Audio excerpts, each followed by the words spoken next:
ونستغفره ونعوذ بالله من شرور أنفسنا ومن سيئات أعمالنا من يهد الله فلا مضل له ومن يضلله فلا هادي له ونشهد أن لا إله إلا الله وحده لا شريك له ونشهد أن سيدنا وسندنا وحبيبنا ومولانا محمد أرسله بالحق بشيرا ونذيرا وداعيا إلى الله بإذنه وسراجا منيرا فقد قال الله تعالى في كلامه المجيد والفرقانه الحميد সকলেই পড়েন আউযু বিল্লাহি মিনাশ আর একটু মহব্বতের সাথে জোরে সরে পড়েন আউযু বিল্লাহি মিনাশ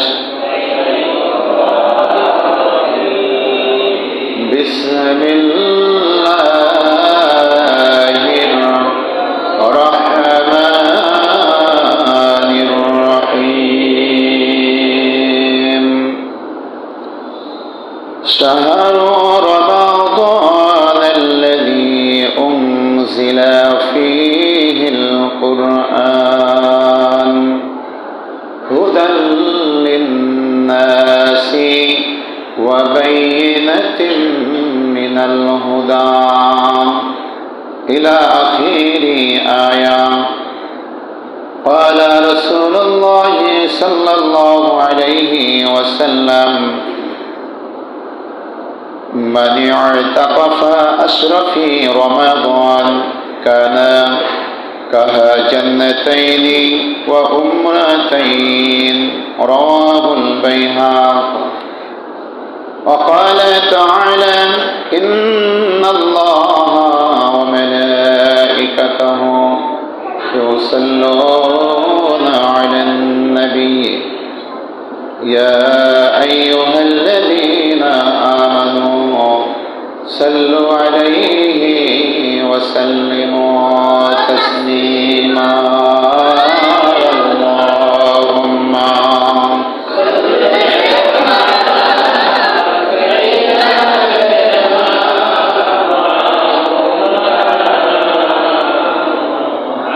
وعلى آل سيدنا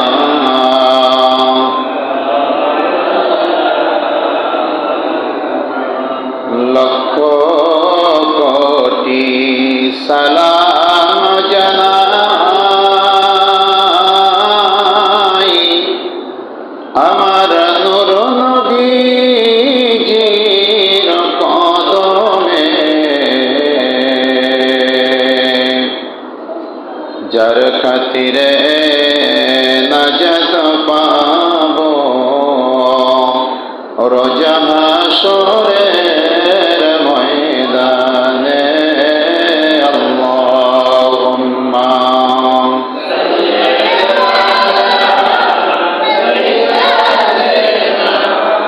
মাওলানা মুহাম্মাদ ওয়া আলা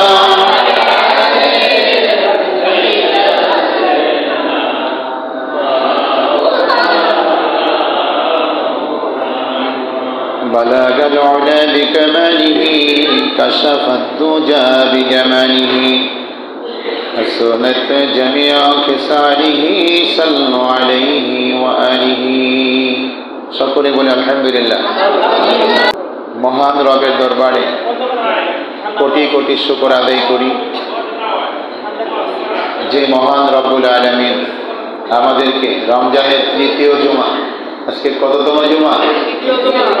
তৃতীয় জুমায় আমাদেরকে হাজারো ব্যস্ততা ফেলে রেখে দয়ার সাগর মহান রব্বুল আলামিন রহমতের সাগরে হাবুডুবু খাওয়ার জন্য, জুমার নামাজ আদায় করার জন্য, দোজাহানের বাদশাহ রহমাতুল লিল আলামিনের শানে দুরুদ ও সালাম দেওয়ার জন্য আমাদেরকে জামে মসজিদে আল মুজাদ্দিদ জামে মসজিদে হাজির করেছেন। সেই মহান মনিবের দরবারে অন্তরের অন্তঃস্থল থেকে শুকর আদায় করেন আলহামদুলিল্লাহ। আল্লাহ রাব্বুল আলামিন বলেন, আমার শুকর আদায় করো বান্দা, শুকর আদায় করলে আমি আল্লাহ তোমার নিয়ামত বাড়িয়ে দেব। সুবহানাল্লাহ। আল্লাহ বলে, আমার ডাকলেই আমি আল্লাহ খুশি হই। সুবহানাল্লাহ। আমাকে ডাকলেই আমি আল্লাহ কি হই? খুশি হই। সম্মানিত উলামায়ে কেরামগণ, মসজিদে উপস্থিত সম্মানিত মসজিদের সাধারণ সম্পাদক আল্লাহ সাইদুর রহমান সাইদ ভাইজান সহ দূর দূরান্ত থেকে আগত এবং অত্র এলাকার স্বনামধন্য আমার প্রাণপ্রিয় আশেকান জাকেরান ধর্মপ্রাণ মুসলমান ভাইয়েরা, মুরাব্বিয়ানে কেরাম, যুবক ভাইয়েরা, মাসুম বাচ্চারা, পর্দার আড়ালের মা ও বোনেরা, সকল শ্রেণী ও পেশা সকলের প্রতি আমি সশ্রদ্ধ ভালোবাসার সাথে সালাম জানাই। আসসালামু আলাইকুম ওয়া রাহমাতুল্লাহি ওয়া বারাকাতুহু। সালাম দেওয়া সুন্নাত, জবাব দেওয়া ওয়াজিব। দয়াল নবীজি বলেন, আসসালামু ক্বাবলাল কালাম, কথা বলার আগে তোমরা সালাম দাও। আফসুস সালাম, সালামের প্রচলন করো। ইকরাউস সালাম, বেশি করে সালাম দাও, কারণ সালাম দিলে আল্লাহ তাআলার রহমত নাজিল হয়। সুবহানাল্লাহ। আমরা এমনই একটা মাসে উপস্থিত আছি যে মাস হলো সারা 12 মাসের বছরের মধ্যে সবচেয়ে সেরা মাস। সুবহানাল্লাহ। এই মাসটা হলো কোরআন নাজিলের মাস। কিসের মাস? কোরআন নাজিলের মাস। আল্লাহ রাব্বুল আলামিন এ মাসে আমাদেরকে একটা রজনী রেখেছেন, যেই রজনীটা হলো পবিত্র লাইলাতুল কদর। বলেন, কি বলা হয়? লাইলাতুল কদর। লাইলাতুল কদরের মাস। এই লাইলাতুল কদর এমন একটা রজনী, খায়রুম মিন আলফি শাহর। আমার রব বলেন যে এটা হচ্ছে 1000 মাসের চেয়েও সর্বশ্রেষ্ঠ একটা রজনী। বলেন সুবহানাল্লাহ। এটা আল্লাহর নামে তাসবিহ বলেন, সুবহানাল্লাহ ওয়ালহামদুলিল্লাহ।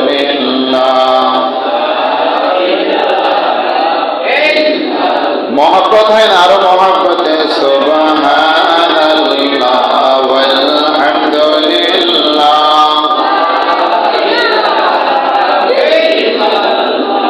আবার সুবহানাল্লাহ ওয়ালহামদুলিল্লাহ। এই মাহবুব ভাই, দরজার সামনে বসতে না করেন, এদিকে বসে। সুবহানাল্লাহ ওয়ালহামদুলিল্লাহ।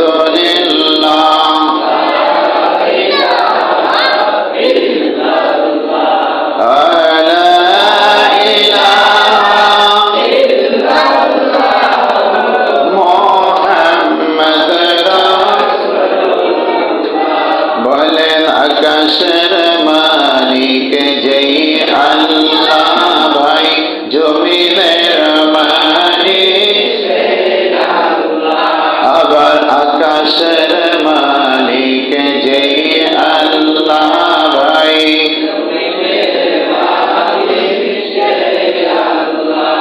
আপনার হায়াতের মালিক যেই আল্লাহ, ভাই মওতের মালিক সেই আল্লাহ। সুবহানাল্লাহ ওয়ালহামদুলিল্লাহ।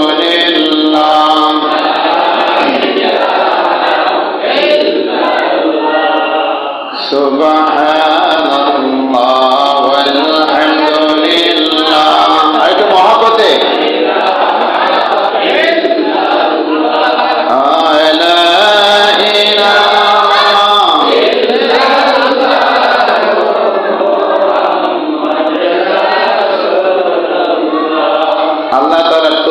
বলতে ভালো লাগে না খারাপ লাগে? ভালো লাগারই তো কথা। আমার প্রিয় ভাইরা, আমার আল্লাহ রাব্বুল আলামিন সূরা কদর নাজিল করলেন কেন? এটা ইতিহাস আছে না? আমার দয়াল নবীজি মুহাম্মদ রাসূলুল্লাহ বলেন সাল্লাল্লাহু আলাইহি ওয়াসাল্লাম সাহাবাদেরকে নিয়ে মসজিদে নববীতে, এভাবে মসজিদে নববীর মধ্যে সাহাবাদের নিয়ে দয়াল নবীজি মুসা আলাইহিস সালামের জামানার, ঈসা আলাইহিস সালামের জামানার, বিভিন্ন নবীর জামানার তাদের উম্মতের বিভিন্ন আমলের কথাগুলো বর্ণনা করতেন, যাতে করে সাহাবায়ে কেরামগণ বেশি বেশি ইবাদত করতে উদ্বুদ্ধ হতো। সুবহানাল্লাহ। দয়াল নবীজি বলতেছেন যে হযরত ঈসা আলাইহিস সালামের জামানায় এক ব্যক্তি সারাদিন জিহাদে লিপ্ত থাকতো। কিসে? জিহাদ করত, সারাদিন রোজা অবস্থায় থাকতো, সারা রাত জেগে জেগে মহান রব্বুল আলামিনকে ডাকতো। একটা মুহূর্তের জন্য আল্লাহ তাআলাকে ভুলে যেত না। আল্লাহ তাআলার নাম তার সব সময় জিহ্বায় লেগে থাকতো, অন্তরে থাকতো। কত হাজার বছর? 1000 বছর। কেউ বলেন কয় হাজার বছর? 1000 বছর। সাহাবায়ে কেরামগণ এই কথা শোনার পরে তারা একটু বেজার হলেন, মুখটা মলিন হয়ে গেল এই কারণে যে আমাদের বয়স হলো 80, 90, 100 বছর, আর ঈসা আলাইহিস সালামের জামানায় তার উম্মতেরা 1000 বছরের নেকি আমল করতে পারতেন, হায়াত পেয়েছেন। তো 1000 বছরের আমলের সব আমরা 80, 90, 100 বছরে কিভাবে পাবো? এটা টেনশন লাগে না? যারা ভালো কাজ আল্লাহওয়ালা মানুষ তাদের টেনশন লাগে যে রমজান যাইতেছে, ইবাদত ঠিকমতো করতে পারতেছি কিনা, আমার গুনাহ মাফ হলো কিনা, আমাকে আল্লাহ তাআলা কবুল করছেন কিনা, এই টেনশন তাদের মনের মধ্যে আছে। আর যাদের মধ্যে পরকালের চিন্তা নাই, আল্লাহর ভালোবাসা নাই, আল্লাহ যে আমার মালিক, তিনি আমার রব, তিনি আমার রিজিক দাতা, তিনি আমার লালন পালন কর্তা, আবার তার কাছে আমাদেরকে যেতে হবে, এই চিন্তা যাদের মধ্যে নাই, তাদের মধ্যে গুনাহ মাফ হওয়ার কোনো টেনশন নাই। রোজা রাখলো কি না রাখলো কোনো টেনশন নাই, থাকে না। আমার রাসূলের সাহাবীরা ছিলেন আল্লাহর ওলি। সুবহানাল্লাহ। কোন কি ছিলেন? তাও শুধু ওলি না, কামেল ওলি ছিলেন। সুবহানাল্লাহ বলেন। রাসূলের সোহবতে যারা থাকেন তারা কি নরমাল মানুষ? হ্যাঁ, তারা নরমাল কোনো মানুষ না, তারা কোনো সাধারণ মানুষের মতো না, তারা অসাধারণ, তারা ছিলেন কামেল আল্লাহর ওলি। বলেন সুবহানাল্লাহ। ওলি কেমনে হইল? ওলি হইল এভাবে, আল্লাহ তাআলার ইবাদত করতে করতে আমার রাসূল সাল্লাল্লাহু আলাইহি ওয়াসাল্লামের হুকুম, তার দেখানো পথে চলতে চলতে তারা আল্লাহ তাআলার বন্ধুতে পরিণত হয়ে গেছে। বলেন সুবহানাল্লাহ। আর তাদের সম্পর্কে, ওলি আল্লাহদের সম্পর্কে আল্লাহ রাব্বুল আলামিন বলেন, আলা ইন্না আউলিয়া আল্লাহি লা খাউফুন আলাইহিম ওয়া লা হুম ইয়াহজানুন। আমার ওলি আল্লাহ মানে আমার বন্ধু যারা হয়ে যায়, তাদের কোনো ভয় নাই, তাদের কোনো চিন্তা নাই। বলেন সুবহানাল্লাহ। সাহাবায়ে কেরাম যখন এই কথা বললেন, তারা এই টেনশন যখন তাদের মাথায় আসলো, একজন সাহাবা জিজ্ঞেস করলেন, ইয়া রাসূলুল্লাহ, ইয়া হাবিবাল্লাহ, আমাদের বয়স তো কম, আমরা 80, 90, 100 বছর বেঁচে থাকবো, আর সেই ঈসা আলাইহিস সালামের জামানায় তার উম্মতেরা 1000 বছর হায়াত পেয়েছেন, তা আমরা 100 বছর ওই 1000 বছরের সওয়াবের সমতুল্য কিভাবে হতে পারবো? তাহলে আমাদের চেয়ে তো তারা সওয়াবের দিক থেকে অগ্রগামী হয়ে যাবে। ঠিক কিনা বলেন? 100 বছর বেশি না 1000 বছর বেশি? টেনশন হওয়ার কথা না, হওয়ারই কথা। আমার দয়াল নবীজি চুপ থাকলেন। দয়াল নবীজি বলেন, হ্যাঁ তো তাই তো ঠিক, আমার নবী হলেন শ্রেষ্ঠ নবী, আমার নবীজি হলেন নবীদের নবী, আমার প্রিয় নবী সুপারিশ না করা পর্যন্ত কোন নবীরা পর্যন্ত জান্নাতে প্রবেশ করতে পারবে না। এই নবীর উম্মতেরা জান্নাতে না প্রবেশ করা পর্যন্ত অন্য কোন নবীর উম্মতেরা জান্নাতে প্রবেশ করতে পারবে না। সুবহানাল্লাহ। বলে খুশি হন নাই? আমাদের দাম কম না বেশি? কেমনে চেহারা দেখে দাম বাড়বো? কিসে? আমলে। আল্লাহ আল্লাহ রাসূলের হুকুম মতো চললে আমাদের দাম বেড়ে যাবে, আমরা অন্য নবীর উম্মতের আগে জান্নাতে ঢুকবো। বলেন সুবহানাল্লাহ। আমাদের মর্যাদা কেমন জানেন? জানেন না? জানলে আমল থেকে আমরা পিছনে থাকতাম না।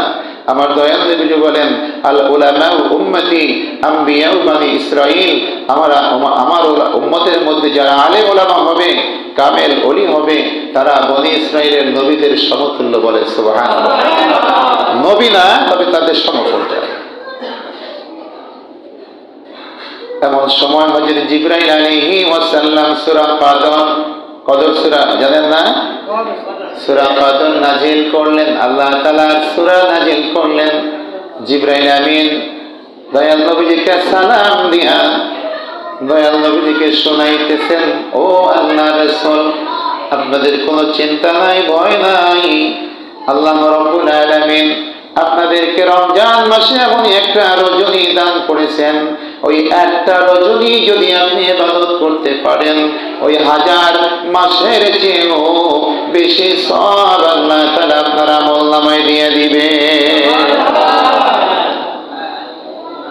লাইলাতুম খায়রুম মিন আলফি শাহর, যে 1000 মাসের চেয়েও বেশি সওয়াব একটা রজনীতে যদি পাওয়া যায়, তাহলে সেটা আমাদের জন্য ভালো না খারাপ? এখন আসেন, এই লাইলাতুল কদর কোন দিন? এটা আল্লাহ তাআলা গোপন রেখেছেন। কি রেখেছেন? গোপন রেখেছেন।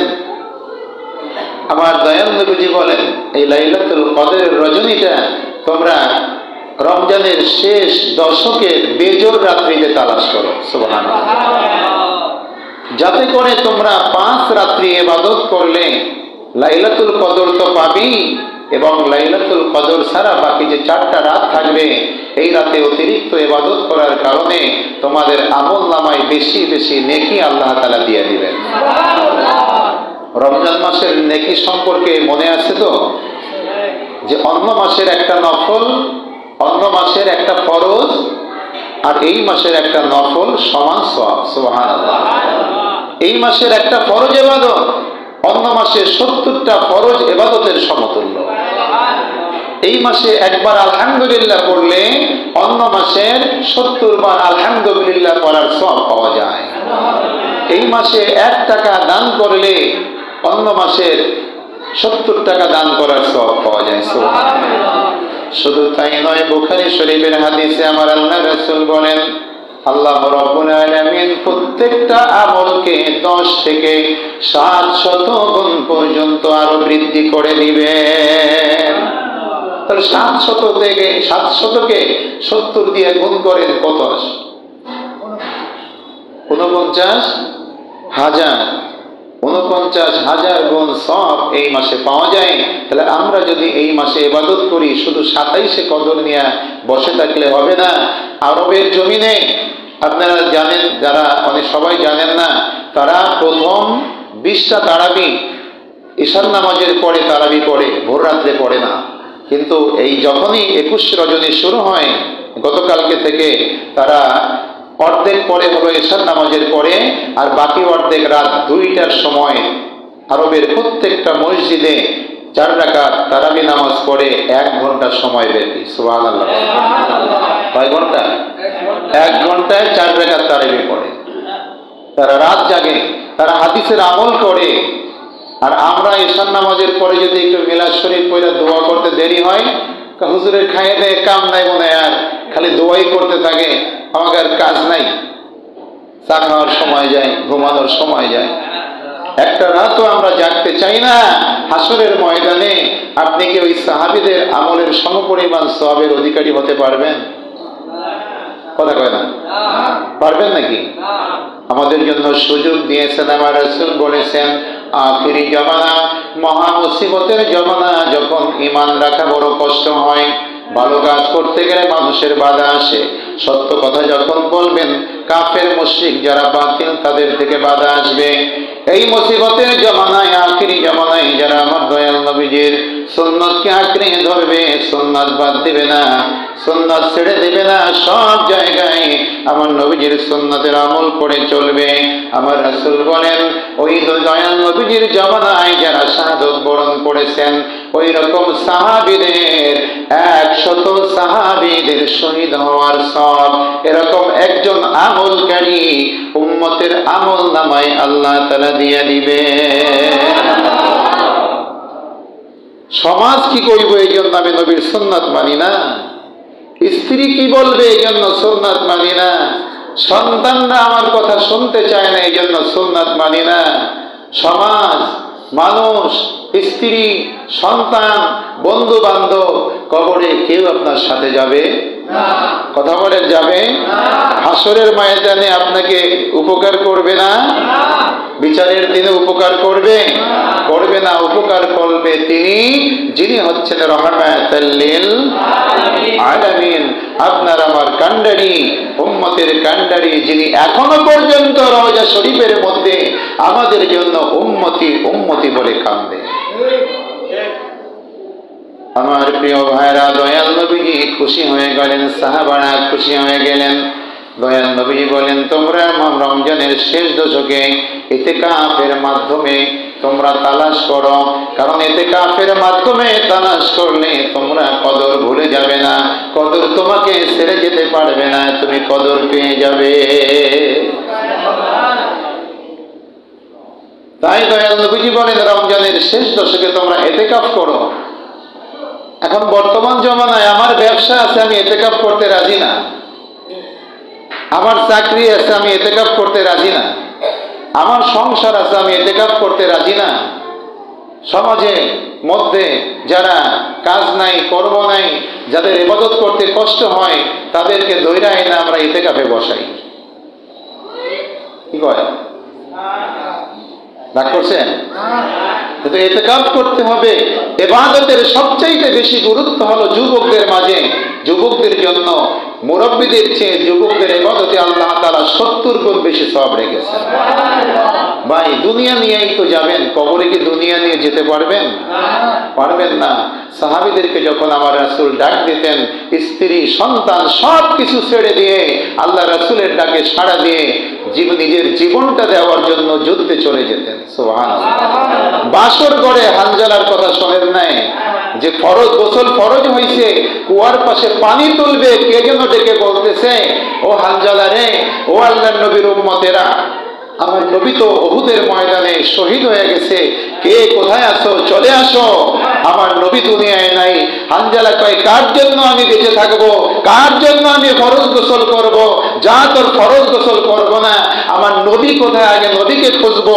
আর যদি নবীকে কেউ দুনিয়া থেকে বিদায় করে দেয়, তাদের হবে আজকে শেষ দিন। আর আমরা ইতিকাফের জন্য, নবীজির সুন্নতের জন্য মানুষের দুই একটা কথাও শুনি না। কি বলেন?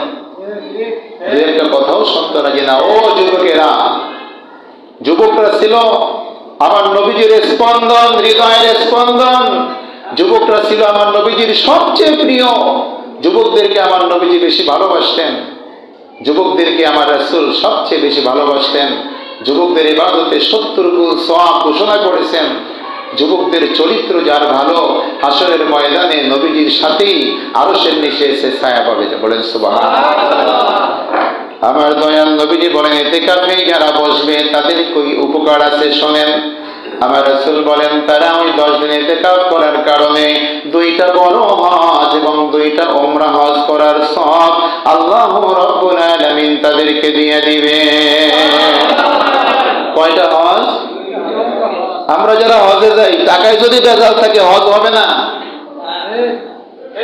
আল্লাহর কসম করে বলছি, টাকায় যদি সুদ থাকে, ঘুষ থাকে, ভেজাল থাকে, সুদের টাকা থাকে, আপনার আমার হজ হবে না। কিন্তু এই ইতিকাফ করলে যে হজের সওয়াব কবুল, এতে কোনো সন্দেহ নাই। জুমার নামাজ পড়তে যারা আসছেন, সালাম ফিরানোর আগে কথা বলবেন না, মসজিদে বেয়াদবি করবেন না, ইমাম যা বলে মনোযোগ সহকারে শুনবেন, কথা বলবেন না, আপনার আমল নামায় কবুল হজের সওয়াব জমা হয়ে যাবে। পিতা মাতার দিকে নেক নজরে তাকাবেন, খুশি নজরে তাকাবেন, আপনার আমল নামায় এক একটি কবুল হজের সওয়াব হয়ে যাবে। যতবার তাকাবেন ততবার সওয়াব হবে। সুবহানাল্লাহ। এতে কোনো সন্দেহ ভেজাল মুক্ত হন, টেনশন মুক্ত হন। আমার রাসূল বলেন শুধু তাই নয়, এক একটা দিনের জন্য আল্লাহ রাব্বুল আলামিন জাহান্নাম থেকে তাদেরকে এত দূরে নিয়ে যাবেন, আসমান আর জমিনের মধ্যে যে তফাৎ এরকমের 3 গুণ পর্যন্ত প্রতিদিন জাহান্নাম থেকে দূরে নিয়ে যাবেন, মানে তারা জাহান্নাম থেকে মুক্ত থাকবে। আমার রাসূল বলেন ইতিকাফ করা অবস্থায় যারা জনকল্যাণমূলক কাজ করে, যারা মানুষের উপকার করে, জানাজা নামাজে যেতে পারে না, মানুষের উপকার করতে পারে না, যত ভালো কাজ তাদের দিয়ে সংগঠিত হতো, ইতিকাফ করলে ওই সমস্ত ভালো কাজ না করতে পারার পরেও আল্লাহ তাআলা ওই সমস্ত সওয়াব ইতিকাফকারীর আমলনামায় দিয়ে দিবে। আমাদের এখানে ইতিকাফ করার জন্য 2 জন লোক পেয়েছি, আব্দুল মান্নান ভাই আর আকবর কাকা, মুরব্বী মানুষ, তাদের ইবাদত করতে কষ্ট হয়, কিন্তু আমরা তো আর কারোরে পাইলাম না, এজন্য তাদেরকে ইতিকাফে বসাইছি আমাদের সকলের পক্ষ থেকে। ইতিকাফটা হলো সুন্নতে মুআক্কাদায়ে কিফায়া, এলাকার সবার জন্য ইতিকাফ করা জরুরি, কিন্তু কিফায়া হলো সবার পক্ষ থেকে যদি কিছু মানুষ আদায় করে সবার পক্ষ থেকে আদায় হয়ে যাবে। তো আমি আপনাদের কাছে অনুরোধ করব, অন্তত কিছুটা দায় মুক্তি হওয়ার জন্য হলেও ইতিকাফে যারা বসবেন তাদেরকে আমাদের ব্যক্তিগতভাবে ইফতারি দেওয়া হোক, তাদেরকে কিছু হাদিয়া দেওয়া হোক, খাবার দেওয়া হোক, তাদেরকে আমাদের সহযোগিতা করা উচিত, ঠিক কিনা বলেন?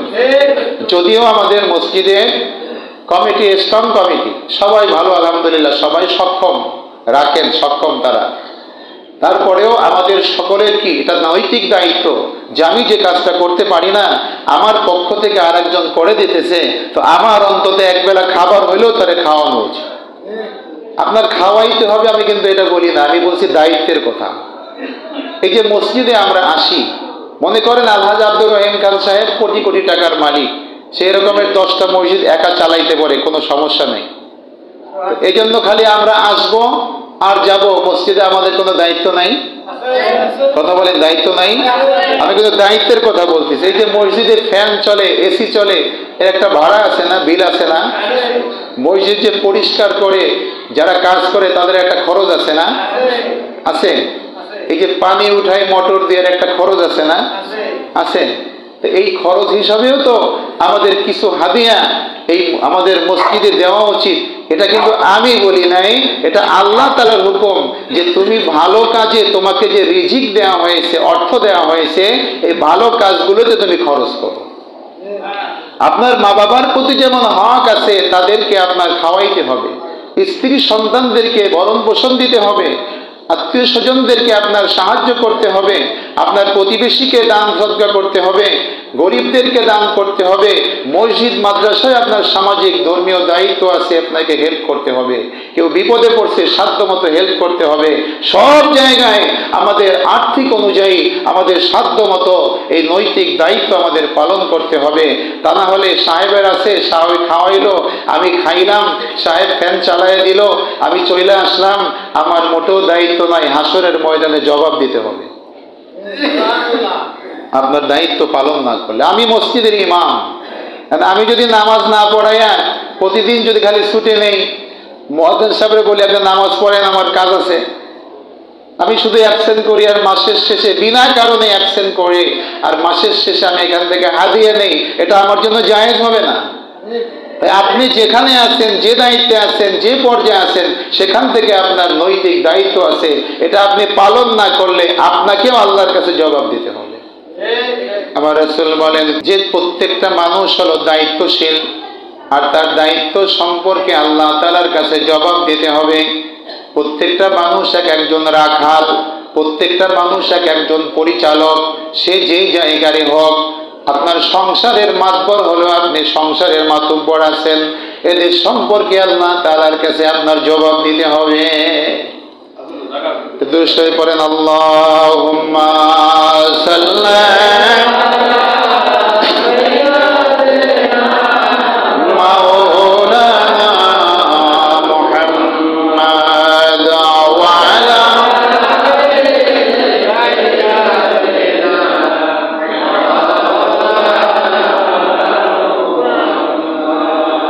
এতেকাফে আমরা 10 দিন না পারলে অন্তত 3 দিন 5 দিন বসার চেষ্টা করবো। রাজি আছেন তো সবাই? আর কদরের রাতে শুধু 27 নিয়ে বসে থাকবেন না, তাহলে ঠকবেন। দেখা গেল 27-এ কদর হলো না, 25-এ হয়ে গেছে, আল্লাহ দিয়ে দিচ্ছে, কি করবেন? আপনি তো মাহরুম হয়ে গেলেন।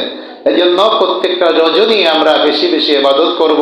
এই শেষ 10 দিন না ঘুমানোর চিন্তায় বেশি করবেন, কারণ কবরে যদি যাই এই আমলগুলো আমাদের কাজে লাগবে, এই আমলগুলো ঢাল হয়ে দাঁড়াবে।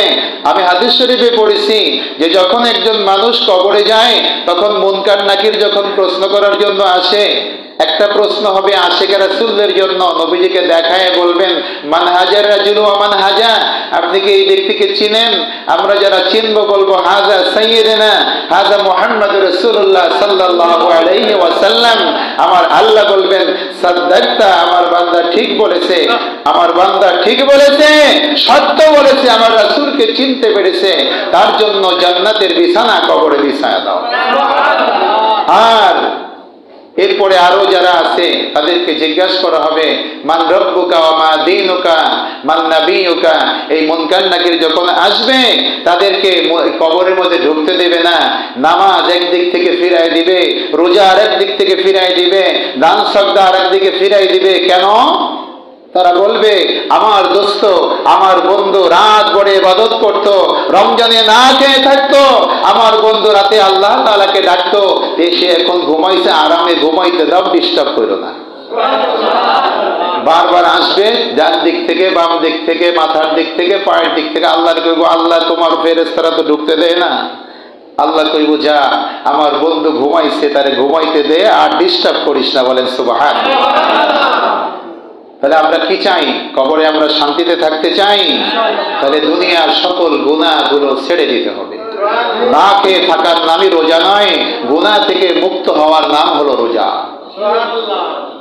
তাই আমরা গুনাহ থেকে মুক্ত থাকার জন্য আমার আল্লাহ বলেন তোমরা যাতে গুনাহ থেকে মুক্ত থাকতে পারো, মুক্ত হতে পারো, ভবিষ্যতে আমাকে ভয় করে আমাকে ভালোবেসে গুনাহ মুক্ত থাকতে পারো, ভালোভাবে জীবন যাপন করতে পারো, এজন্যই আমি রোজা তোমাদের জন্য ফরজ করেছি লাআল্লাকুম তাত্তাকুন, মুত্তাকি হওয়ার জন্য।